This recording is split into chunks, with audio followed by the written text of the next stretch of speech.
Janganlah buat pintu solid wood semua tu. Dia akan nampak lagi gelap ruang tu. Tahniah kepada Kak Mel 82 dan Rumah Manis 22 sebab hampa dapat markah A untuk rumah yang cantik. So, welcome to episod 3 Bedah Rumah Netizen. So, hari ni kita akan bedah rumah Kasih Mukri yang ruang tamu dia memanjang dan Fila rasa ini adalah tipikal layout rumah yang kebanyakan rakyat Malaysia ada sekarang ni lah. Kalau katakan rumah hampa ni sempit macam ni dan memanjang, make sure jangan letak sofa two-seater dekat depan tu. Kalau hampa nak letak juga seating, make sure letak seating yang kecil-kecil yang mudah ubahlah. Contohnya, kita letak bench yang pendek sikit kan, ataupun boleh letak puff kan, macam stool kecil tu kan. Lagi satu cara adalah hampa boleh pakai sofa L-shape. Sebab L-shape dia punya panjang yang bentuk L dia tu, dia tak panjang macam sofa two-seater.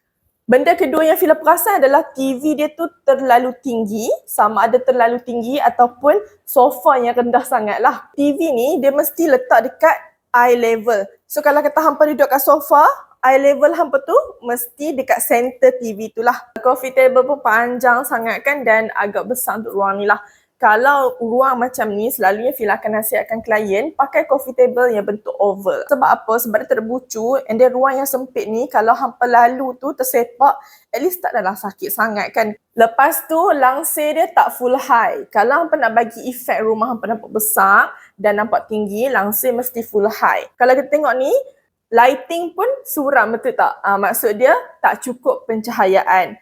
Make sure buat layering lighting macam yang Fila ajak dalam video-video sebelum ni. Fila perasan juga dekat sini, kitchen dia tu open sebab buka pintu masuk tu nampak kitchen kan. Benda ni sebenarnya memang ramai yang tanya Fila macam mana nak tutup ni kan kitchen kami. Jadi ada dua cara yang paling common lah yang kita pakai. Satu, pakai wall divider. Apa boleh buat partition tu macam kayu ke kan, partition kayu, partition besi, ikut taste hampa dan ikut tema. Dividekan ruang tu antara living dengan dining ataupun antara dining dengan kitchen. Benda kedua yang orang selalu buat juga adalah pakai pintu. So pintu ni janganlah buat pintu solid wood semua tu, dia akan nampak lagi gelap ruang tu. Selalunya Fila akan bagi tahu klien better untuk pakai sliding door yang glass ataupun swing door glass. So mesti glass and then janganlah glass tu see through. Okay, bagilah ada frosted sikit kan. Frosted kita boleh buat design sama macam stripe design. So meja makan kan, boleh beli design yang maybe lain sikit, sama ada bentuk dia tu bujok kan mejanya ataupun meja yang bentuk rectangle tapi yang boleh muatkan 6 seater ni nampak cantik sebab meja ni tak nampak proportion tau. Dia seketui, dia tak ada design kat situ. And then, bila meja makan yang kecil, lepas tu kapet dekat bawah meja makan tu pun kecil, dia akan menampakkan ruang tu lagi kecil.